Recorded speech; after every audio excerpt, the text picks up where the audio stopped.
Boa noite, meus irmãos. Que Jesus nos abençoe e nos ilumine. Para iniciar os trabalhos desta noite, faremos a leitura do livro Caminho, Verdade e Vida, de Francisco Cândido Xavier, pelo Espírito Emmanuel. Capítulos 255. O título é Zelo Próprio.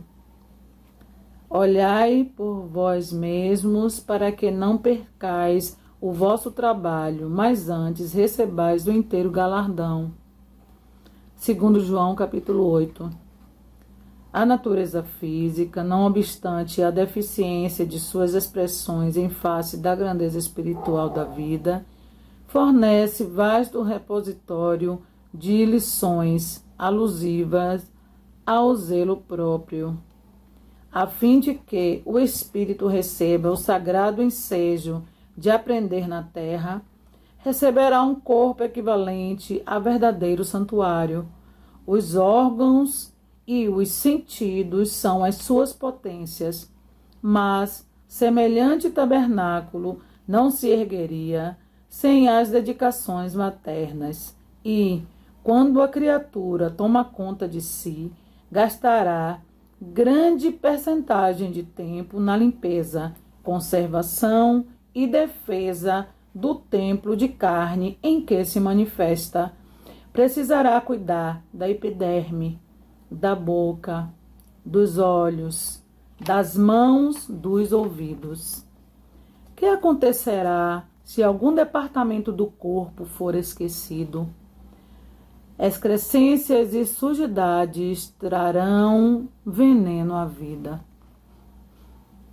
Se o quadro fisiológico, passageiro e mortal exige tudo isso, que não requer a nossa dedicação, o espírito com os seus valores eternos. Se já recebeste alguma luz, desvela-te em não perdê-la. Intensifica em ti. Lava os teus pensamentos em esforço diário nas fontes do Cristo. Corrige os teus sentimentos. Renova as aspirações, colocando-as na direção de mais alto. Não te cristalizes. Movimenta-te no trabalho do zelo próprio, pois há micróbios inatingíveis que podem atacar a alma e paralisá-la durante séculos. Então, meus irmãos, após essa leitura tão edificante, nós vamos realizar a nossa prece de abertura. Vamos orar. Amigo Jesus, estamos reunidos mais uma noite de aprendizados. Rogamos iluminação para os mentores espirituais que estão à frente dos trabalhos desta noite. Rogamos também, Jesus, inspiração para a nossa irmã palestrante da noite, Alessandra Santos,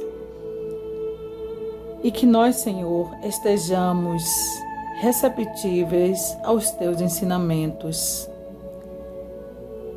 Em teu nome, com a tua permissão, iniciamos a palestra desta terça-feira. Que assim seja. Que Jesus nos abençoe, meus irmãos. Então, no tema que vamos conversar um pouco mais hoje é sobre autocrítica. Se refere à obra que está sendo trabalhada durante este mês de fevereiro, durante as doutrinárias do Canteiro de Fraternidade, que é a Opinião Espírita, de psicografia de Valdo Vieira e de Chico Xavier, e de autoria espiritual de Emmanuel e de André Luiz. E então, trazendo um pouco do que a obra nos embasa, trazendo outras considerações, as nossas próprias repercussões íntimas acerca do tema, a vivência, a necessidade, o convite de Deus para a interpretação e para uma advertência acerca do que se está sendo oferecido, vai compor hoje essa conversa, que também é um convite para todos nós, sobre autocrítica. Em suma, os autores espirituais nos trazem a importância do autoconhecimento, do autoaperfeiçoamento como condição séria, como condição unânime, como condição extremamente necessária na vida daquele que se preze a encontrar a si e ao progresso. É de necessária urgência identificarmos quais os nossos propósitos de existência e, após isso, essa identificação, estabelecermos as rotas e o percurso para alcançarmos esse objetivo. Mas também, para além de estabelecer as rotas e os percursos, os quais já estão sendo oferecidos há muito tempo atrás e que, sobretudo, reside em nossa própria consciência, é preciso alimentar toda essa necessidade com coragem e com fé, né? E, acima disso, compreender de forma cada vez mais determinante o quão sério é essa necessidade para a vida do espírito. Quando compreendermos a seriedade dessa necessidade, nós vamos conseguir melhor gerenciar todas as demandas e todos os apelos que a providência divina nos enseja. A providência sempre convida os indivíduos para que eles possam se reencontrar perante a lei, perante a ordem, perante as suas próprias necessidades de encontrar o amor. E quando esse indivíduo ele começa a se ausentar, começa a negligenciar esses apelos, esses ensejos, outros convites, né, lhes são oferecidos e cada vez mais intensos em vários sentidos, sejam lá dolorosos, sejam lá, né, estímulos mais convincentes, talvez, para que esse espírito consiga trazer para si a seriedade do processo. A seriedade da necessidade de autoconhecimento reside cada vez mais quando a alma consegue fixar nos seus painéis mentais a ampliação e a dilatação da sua própria consciência e do entendimento do que lhe está sendo oferecido, do entendimento do que você vive dentro de si perante a vida. Então, essa seriedade, ela vai, né, se balancear de acordo com o que você, no momento, consegue compreender. Claro que essa compreensão, ela está também condicionada ao momento, ao status evolutivo do espírito. No entanto, essa condicional, ela é totalmente passível de ser explorada por recursos que estão, né, bastante à tona e que são recursos acessíveis para todos, principalmente para aqueles que têm acesso a esse tipo de conhecimento, conhecimento explícito, conhecimento claro, conhecimento objetivo, coerente e cabeças, ou melhor, mentes capacitadas para a compreensão, sem nenhum tipo de transtorno mental que dificulte a aprendizagem e a interpretação das ideias.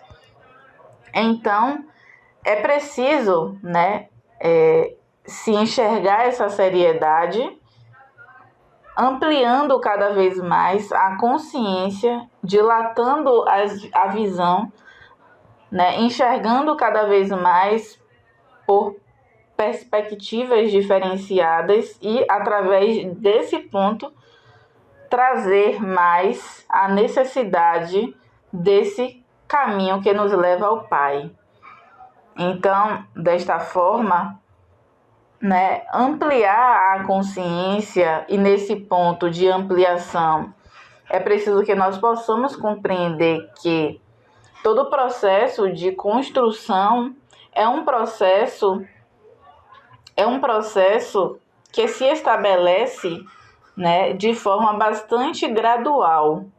Então, nada nos é oferecido de uma forma rápida, de uma forma sem conquistas. Então, para nós alcançarmos os patamares maiores de expansão de consciência e assim enxergar uma maior seriedade dentro do processo do autoconhecimento, é preciso reconhecer que todo esse percurso é um processo que nos enseja a paciência e nos enseja a continuação do percurso. E então, nesse ponto, é importante nós considerarmos o quão nos enxergarmos e vivermos o ser espiritual nos oferece esse suporte de entendimento, né? E esse entendimento do ser espiritual nos faculta, né, alcançarmos mais seriedade dentro do processo, porque vamos começar a enxergar as prioridades de nossa vida. Primeiro passo, compreender o que é vida, né, e o que são todos os estímulos que estão sendo oferecidos para nós. Após essa compreensão, vivendo essa compreensão, né, é possível que possamos escolher as prioridades para essa vida, dentro do que a gente consegue entendê-la, né? Se enxergarmos como uma oportunidade de crescimento e de alcance e acesso para Deus, é provável que nós consigamos estabelecer conquistas e metas para alcançar esse objetivo. Então, metas, roteiros para se compor e para se alimentar esse ensejo devem ser prioridades.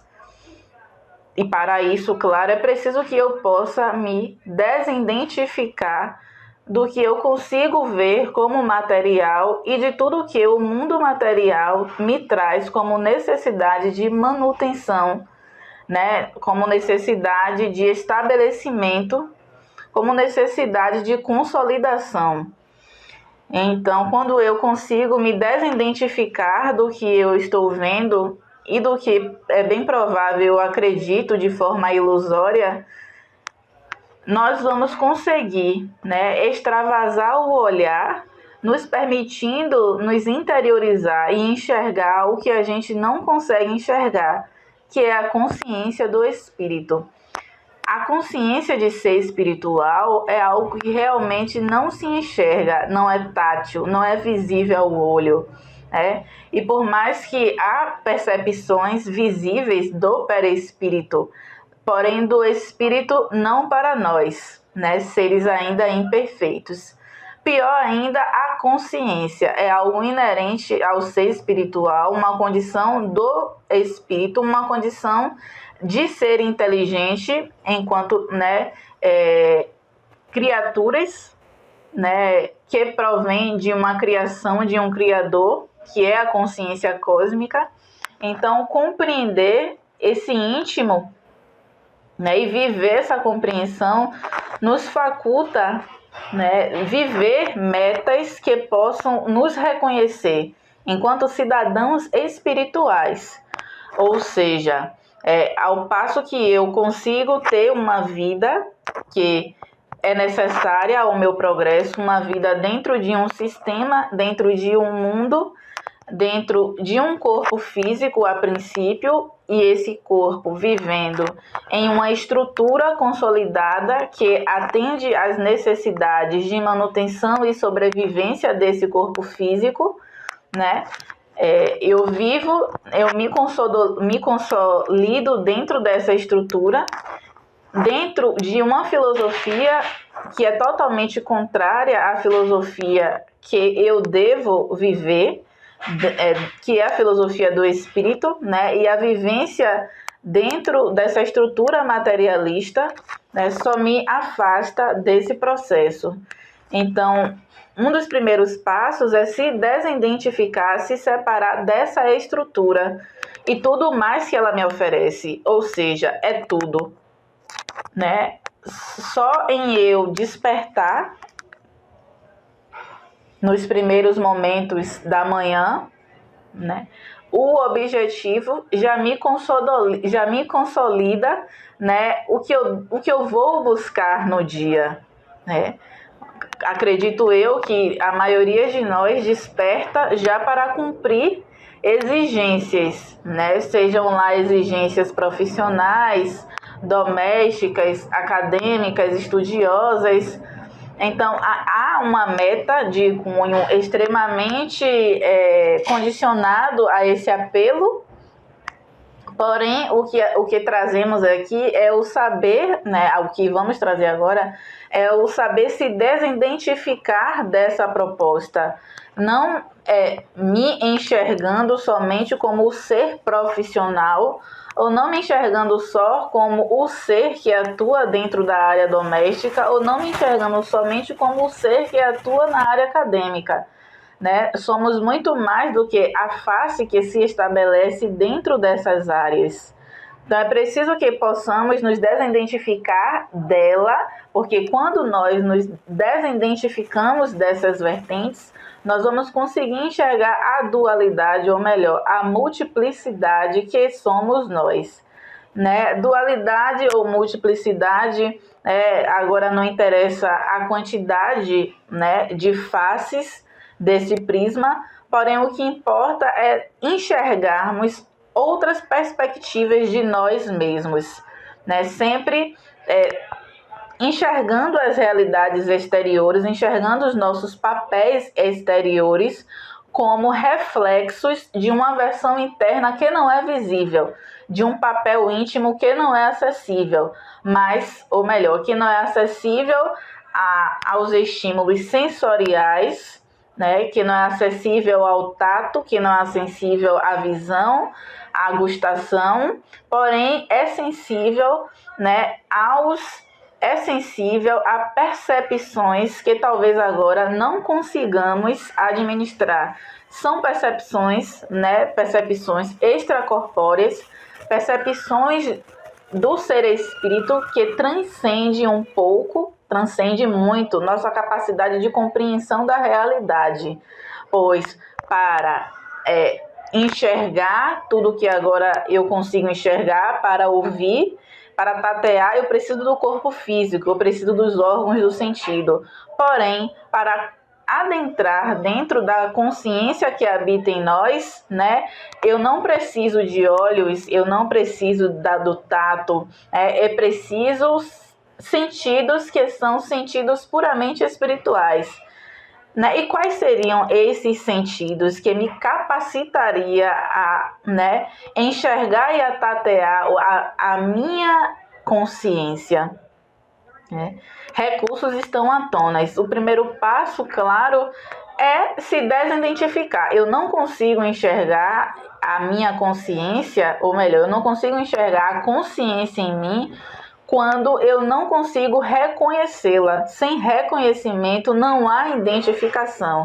É preciso reconhecer, depois identificar. Identificar, né? Identificar ela através dos recursos que estão à tona para eu enxergá-la. Recursos diversos aos quais nós já estamos tendo-os em mãos, né? Recursos de interiorização e de conexão com o Pai, recursos como a oração, recursos como a meditação, recursos como a exploração doutrinária, como a benevolência, né? Como a assistência. Porém, será que esses recursos estão conseguindo estabelecer em nós a prioridade, a urgência, a necessidade de encontrar esse ser em nós?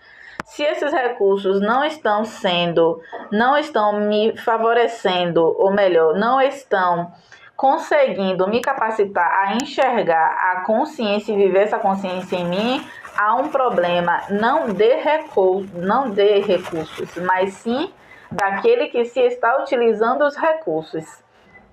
Então, se eu não vivo essa consciência que é íntima, né, individual de cada uma, não há como eu dizer, por exemplo, como se vive a consciência. Isso é íntimo, mas cada um sabe o que é essa consciência em nós.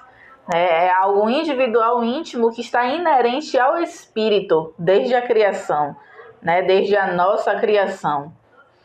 E então não há como se trazer verbalmente pela nossa imperfeição, mas há como ouvir e ninguém foge dela, né? E então, quando nós não conseguimos acessá-la, que é o que a maioria de todos nós não consegue, pelo menos não consegue, não vive, não se identifica, né? Na maioria das vezes, na maior parte da trajetória, né, evolutiva, pois se assim conseguíssemos nos identificar, viver essa consciência e anelar essa consciência, a consciência cósmica, conseguiríamos feitos como São Francisco de Assis, como Paulo, né, o antigo Saulo, né, como tantas e tantas outras personalidades, Maria de Magdala, que souberam se desidentificar das propostas e dos papéis exteriores e conseguiram se encontrar com a divindade, ouvindo, sentindo, anelando a própria consciência de Deus. Como não estamos, não somos ainda essas referências que nós sabemos que existe e já estudamos, conhecemos. Se não somos, é porque ainda não estamos acessando ela. E o problema não é os recursos que estão, né, sendo oferecidos, mas sim o problema é nós. Né? Somos nós que talvez estejamos sendo, né, negligentes com a proposta. Porque quando não colocamos seriedade no processo, né, dificilmente vamos conseguir trabalhar na proposta de maneira coesa, de maneira efetiva. Então, assim como as condições do mundo materialista são levadas a sério para nós, como chegar no mesmo horário no ambiente de trabalho, no ambiente profissional, como, por exemplo, escovar os dentes e se alimentar. Se não nos alimentarmos, provavelmente vamos ficar desnutridos e, na parte mais extrema da situação, morreríamos. Será que nós estamos realmente trazendo a necessidade de encontrar essa consciência dessa mesma forma como devemos nos alimentar? Porque a alimentação, nós precisamos de várias alimentações durante o dia, várias refeições, né? Sem, por exemplo, o ar que respiramos, dificilmente ficaríamos, né, vivos, né? Ou melhor, dificilmente o corpo físico se manteria vivo por mais de 5 minutos, ou melhor, por mais de 10 minutos. Há alguns corpos que talvez consiga muito tempo. Mas a partir daí, de alguns minutos, sem oxigênio, que advém da respiração, consequências e prejuízos já são observados, sentidos. Então, assim como o ar é necessário para a manutenção da vida no corpo orgânico, assim também a urgência e a necessidade de encontrar consciência é extremamente necessária à manutenção da vida do espírito. Claro, o espírito não vai morrer, mas a vida do espírito, eu me refiro aqui a sua consciência de si está sendo vivido, de estar sendo trabalhado, de aproveitar os recursos, de viver as oportunidades, essa vida do espírito. Porque quando não se aproveita, não se vive, não se encontra a si essa consciência, o espírito está no corpo, porém é um corpo que reproduz, é um corpo que é condicionado, é um corpo que vive, que trabalha, é um corpo que sorri, é um corpo que fala, porém é uma alma inativa. É um espírito de olhos fechados. É uma alma que não consegue caminhar, que não consegue andar. Perceba que o caminhar e o andar é diferente. A alma caminha, o corpo caminha. O corpo caminha para se encontrar um ônibus, o corpo caminha para sair do quarto, o corpo caminha dentro da proposta da crosta terrestre dentro do planeta, mas a alma também caminha para onde? A alma não caminha para sair do quarto, claro, com o corpo físico, mas a proposta e o objetivo da alma é caminhar para Deus. É esse o objetivo de estadiarmos aqui, né, nesse reino. E então, quando o espírito não consegue trazer atividade e sentido para a sua vida, a alma tem dificuldades de progredir, de caminhar. Claro que, como nós havíamos conversado, os recursos estão sendo oferecidos. Eu vou para a casa espírita, eu pratico atividades de benevolência, né? Mas são passos ainda vacilantes, são passos incertos, são passos lentos, são passos que poderiam ser passos mais largos, mais intensos, que poderiam corresponder melhor às capacidades do espírito, que são capacidades vivas, são capacidades de ação, desde quando se traz para aquela alma, para aquele espírito, recursos super disponíveis, né, à sua disposição, é porque capacidade extrema ele tem de explorá-los e desta forma produzir e trazer os resultados para a sua vida e daqueles que estão ao seu redor. Mas se eu não consigo balancear, né, se eu não consigo trazer aqueles recursos e multiplicar aqueles recursos em mim, ou seja, lembrando Jesus e a parábola dos talentos, quando eu não consigo, com aquele talento que está me sendo oferecido, multiplicar e produzir grandes feitos, eu sou um mau servidor. Eu sou, ou melhor, a minha alma está inativa praticamente. Há uma atividade, porém uma atividade que não é uma atividade que é uma atividade recíproca a todas as forças daquele espírito de aproveitar os recursos que lhe estão sendo oferecidos. Acredito eu que mau servidor poderemos ser. Desde quando resultados mais positivos poderíamos observar em nossas existências, trazendo, claro, como referência as personalidades que nós enxergamos como personalidades que encontraram a divindade e que produziram grandes feitos e que externaram grandes resultados esses que são resultados até hoje reconhecidos notoriamente e que são aclamados por nós, que nos inspiram, né, que são aclamados por nós, que atendemos a essas personalidades como fontes de inspiração. Claro que aqui não estamos exigindo que nessa encarnação nós vamos conseguir ser como um Gandhi, né? Porém, é possível que nós consigamos, a passos, né, lentos dentro de nossa proposta, alcançar essas prioridades, né, que esses espíritos estabeleceram, né? Então, não é um convite para uma mágica, né, mas é um convite para uma seriedade, para uma vivência do que eu consigo, né, ser e do que eu consigo explorar, mas além do que eu estou explorando. Porque sempre, meus irmãos, há uma necessidade de correção, de educação, porque existe e sempre existirá, né, necessidade de autoaperfeiçoamento, até encontrarmos essa consciência, até encontrarmos essa divindade, né? Errar, vamos continuar errando ainda, os convites são enormes, vivemos dentro de uma estrutura consolidada do materialismo, porém os recursos estão à tona, estão sendo oferecidos para nós, porém, né, será que estamos conseguindo multiplicar esses recursos e produzir os resultados que se deveriam produzir? Né, um ponto aí já devemos analisar e observar, né? Que tipo de resultado e quais seriam os resultados que eu poderia produzir? Por exemplo, os resultados que eu poderia produzir com os meus talentos devem ser resultados diferentes dos resultados das pessoas que estão ao meu redor. Uns têm necessidade de produzir resultados maiores, mais intensos, pela necessidade de encontrar a Deus maior, em suma, para ressarcir-se de débitos, para levar o amor aos quais em outros momentos deixamos de emanar o amor.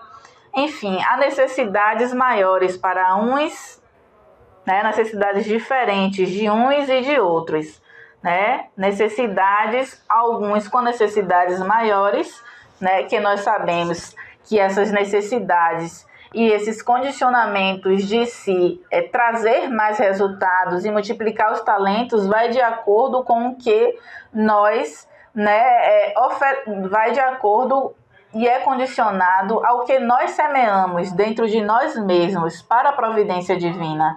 Se eu semeei dentro de mim mesma, né, atitudes de encontro com Deus, é claro que os meus resultados, né, as minhas necessidades serão diferentes daqueles que tiveram, né, uma semeadura infeliz, né? Aqueles que, né, por sua vez, se condicionaram a estar, né, não semeando um terreno, deixando de adubar, eles vão ter necessidades maiores.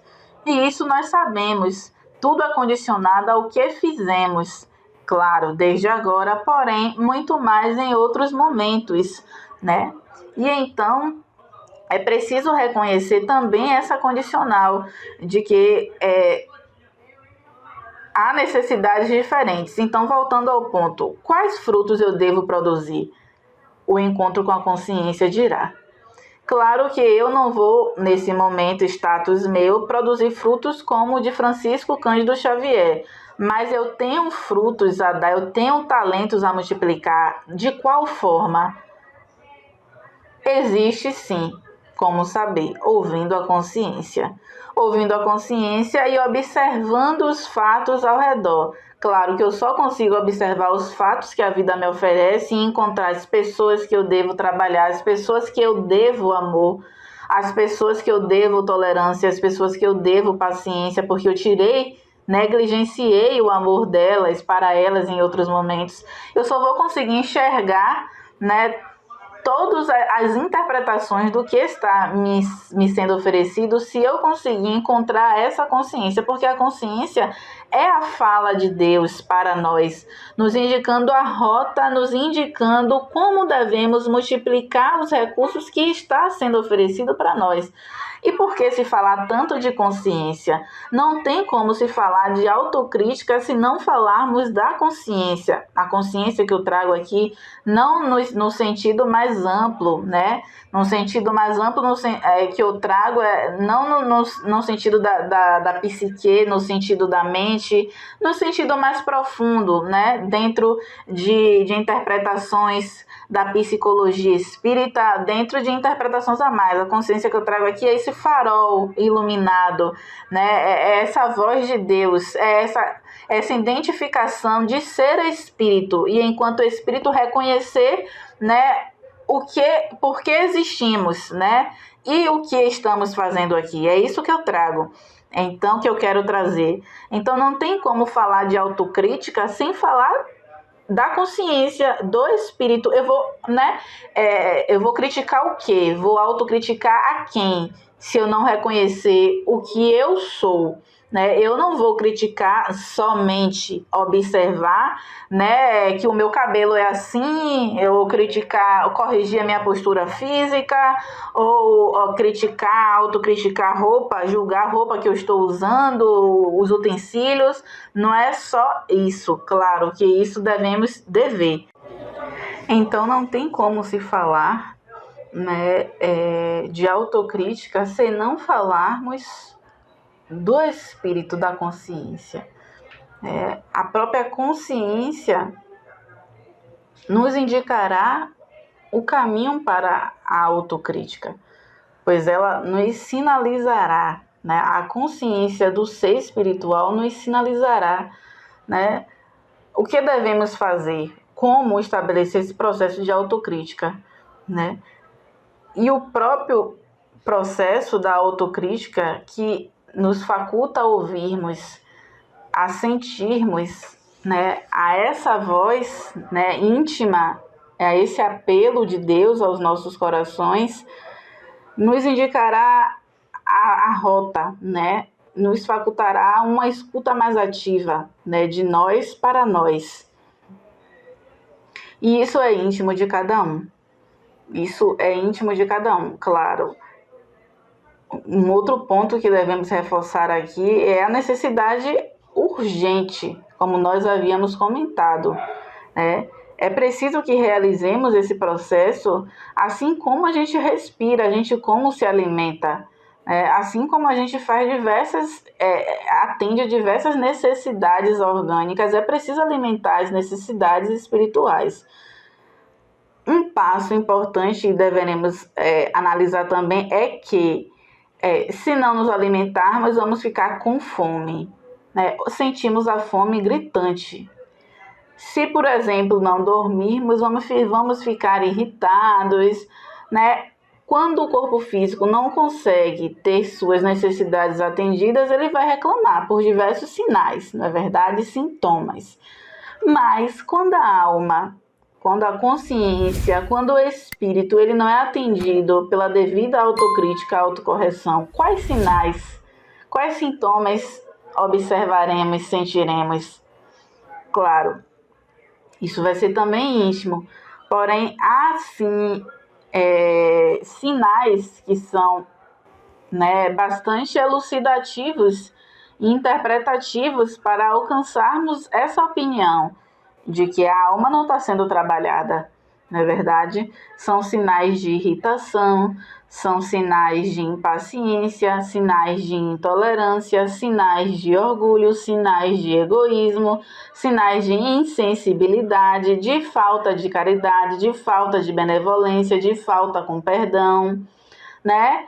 Pronto. Sinais genéricos com a característica que nós falamos, mas como esses sinais se embutem na minha conversação, como esses sinais vão se embutir no meu relacionamento familiar, no meu relacionamento profissional, como eu estou sendo orgulhosa, vaidosa aqui agora, como eu estou sendo orgulhosa, vaidosa na casa espírita, como eu estou sendo egoísta fazendo o processo de caridade, porque é sim possível, né? Quando eu penso, por exemplo, que a caridade é um favor que eu devo fazer, que o que eu estou fazendo é para o outro e não para mim. Como encontrar uma atitude orgulhosa dentro de uma atitude no nosso meio familiar, no meio profissional, enfim, né? O foco é, já que sou, por exemplo, nós, dentro de nosso meio, sabemos de nossa imperfeição. É claro e evidente, toda hora falamos disso, toda hora falamos do orgulho e do egoísmo, né? Mas reconhecê-lo, aceitá-lo em nós é a dificuldade, sobretudo identificá-lo nas menores posturas. Esse é o desafio, porque há uma justificativa para o espírito que se reconhece, bom, eu sou imperfeito. Falar isso é extremamente fácil. Mas aceitar isso em nosso coração vai muito mais além do que eu falar que eu sou vaidosa, egoísta e orgulhosa. Então, né, eu identificar em quais posturas eu estou sendo imperfeita, aceitar, reconhecer isso é a maior dificuldade, eu digo. Por exemplo, é a minha maior dificuldade. Acredito que pode ser de todos nós. Então, para alcançar a autocrítica é preciso se ouvir ela, porque por mais que ouçamos do outro, por exemplo, dessa conversa aqui sobre nossas imperfeições, somente vamos conseguir reconhecer quando a gente ouve e sente em nós. E para isso é preciso estar atento a ela, se conectar com ela, essa consciência do ser espiritual, né? O que nós estávamos conversando. E para fazer isso, né, recursos estão à tona, porém nem sempre nós conseguimos explorar e nem sempre conseguimos explorar tudo que o recurso tem a nos oferecer. Por negligência nossa, por desculpas, por justificativas, né, mecanismos inconscientes de não desejar reconhecer-se, mecanismos inconscientes de culpa, de se punir, e tantas outras condições, né, que podem ser claramente trabalhadas, né, dentro de processos psicoterápicos, dentro da própria causa espírita, dentro do próprio mundo íntimo, a depender da necessidade, da intensidade, né? No entanto, nós podemos ouvir, né? É isso que nós estamos trazendo, ouvir essa rota, identificar essas posturas, corrigi-las. Claro que aceitá-las, né, é esse desafio que nós estávamos conversando, e sobretudo ter coragem para enfrentá-las, né, compreendendo que elas não estarão comigo para sempre, só se assim, ou melhor, nem para sempre, porque o indivíduo ele não se consolida dentro dessas estruturas por muito tempo, porque a lei de progresso é uma fatalidade e vai ocorrer para todos os seres. E se eu não estou conseguindo multiplicar os recursos, produzir os frutos, de ouvir minha consciência, de me autocriticar e de saber observar os resultados da autocrítica, né, vão ser oferecidos para mim outros estímulos para que esse processo ocorra, porque é preciso o progresso para todos. Principalmente daqueles que têm uma maior necessidade, como nós havíamos conversado, e principalmente também para aqueles que têm o recurso, o conhecimento à disposição, como nós. Lembrando que muito será cobrado daquele a quem muito foi dado. É urgente para nós espíritas que temos acesso a esse conhecimento a seriedade desse processo. Eu medito, eu oro, eu estou na casa espírita, eu dou passe, eu sou médium, eu exercito a mediunidade, beleza. Eu faço tudo isso, mas se tudo isso em mim não está conseguindo multiplicar os frutos, se eu não consigo realizar esse processo de uma forma que eu me reconheça como um ser que enxerga resultados, enxerga posturas diferentes, enxerga pensamentos diferentes, né? Eu não estou conseguindo explorar, manusear tudo que está me sendo oferecido. Eu não estou conseguindo trazer o exercício da mediunidade da maneira como se deveria para elevar a minha alma. E por aí adiante. Então, que possamos, então, né, realizar essa reflexão dos recursos, dos talentos que estão me sendo oferecidos, de como eu estou usando esses talentos. Eu estou multiplicando o que está, né, me sendo dado, né? Estou multiplicando em quanto? Porque, às vezes, eu tenho um talento, multiplico em 1, em 2, e aquele resultado que eu estou vendo, aquela multiplicação em 2, para mim está maravilhoso. Que felicidade! Olha o resultado que eu estou produzindo, 1, 2. Mas, na verdade, em alguns casos, Deus quer a multiplicação de 10, de 20, de 30, e eu só estou dando um resultado, 2, 3, e estou contente por isso. Como que eu vou perceber tudo isso? Ouvindo essa voz, né? E é esse o nosso dever urgente de realizarmos esse processo, novamente repetindo, assim como a gente respira. Os recursos estão sendo dados, mas é preciso que façamos uma análise se eles realmente, ou melhor, se nós estamos conseguindo honrar o que eles devem fazer em nós. Jamais esquecendo, já falamos da coragem de aceitar, mas da confiança e da fé, trazendo sempre o significado da fé. A fé é o sentimento inato no homem de sua destinação futura. É o que consta no Evangelho, no capítulo A Fé Transporta Montanhas. A fé divina e a fé humana. A fé é o sentimento inato do homem da sua destinação futura. Então, a fé está totalmente condicionada ao objetivo do ser, que é o seu futuro. Futuro esse espiritual, não é o amanhã para mim, daqui a 10, 20 anos, mas é a meta de ser perfeito. né, que transcende um espaço de tempo, um período de tempo mesmo, né? Não há como determinar, só há como saber que vai acontecer. Então, a fé é esse sentimento, e para ter ela é preciso saber o que se quer, para onde se vai. E antes, claro, se identificar o que é, né? Não há como se pensar para onde vai se não sabe o que se é. Então é preciso essa fé de perseverar naquele ideal. O que é que eu estou ouvindo agora dela, por exemplo? O que ela me diz agora, o que devo fazer? Sempre realizando essa escuta, ao realizar essa escuta, vamos encontrar cada vez mais, né, fragilidades, cada vez mais vícios, cada vez posturas incorretas. Quanto mais humildade, quanto mais sinceridade nós tivermos com nós mesmos, tentando nos enxergar com um prisma completamente diferente, quanto mais nós vasculharmos essa voz, mais encontraremos necessidade de correção. A proposta não é estacionar no que nós já enxergamos de nós mesmos. A proposta é enxergar mais, porque sempre tem mais, né? Então, se já corrigimos alguns pontos, eu estou procurando, sempre tem e sempre terá. Porque se aqui estamos, ainda estamos, e nas presentes condições, é porque há necessidade de melhorar.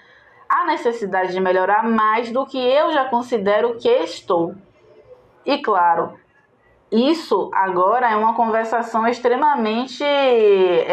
uma conversação que no momento pode não ser com um tom de advertência para nós.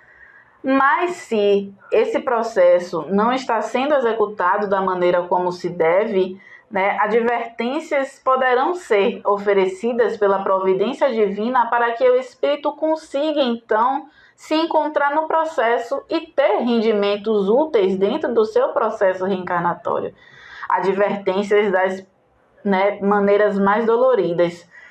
Como já diria o nosso querido grande mestre que fala tão bem da dor, ela é um processo extremamente educativo que proporciona de forma extremamente obrigatória praticamente, né, proporciona para a alma a busca e a cura, o encontro da sensibilidade.